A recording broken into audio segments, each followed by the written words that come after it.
seed contained the genes of Aldous's grandfather, Thomas Henry Huxley, the Victorian champion of Darwin's evolutionary theory, and the egg with which it was united carried the chromosomes of his great-uncle, Matthew Arnold, the humanist, poet and defender of the arts. It was a legacy that set him apart from birth.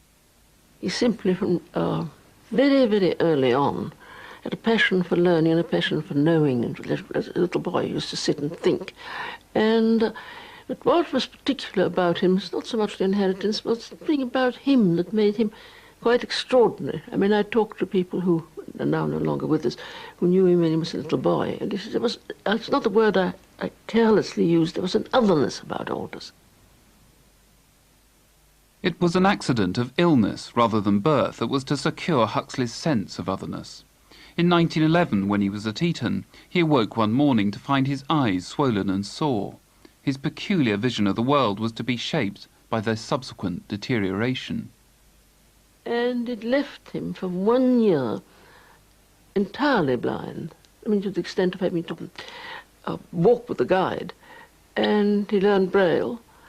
And it was quite uncertain whether he could ever see again. I think the blindness was a crucial event in his life, coming when he was so young.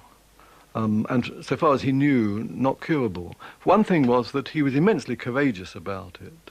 It seems to me that to be able to face that ordeal and joke about it as he did, he said that the great advantage of blindness was that you could read in bed without getting your hands cold because you read Braille under the bedclothes.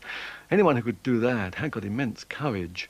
But another thing I think the blindness did was, curiously, not to switch him towards science, but to sharpen in some ways his interest in science, because the workings of the eye, exactly how the retina worked and so on, had been a very big thing, of course, in Darwinism. I mean, Darwin and Huxley both thought of the development of the eye as the great thing the evolutionists had to explain. So I think it sharpened his scientific interest in it. It gave a very personal,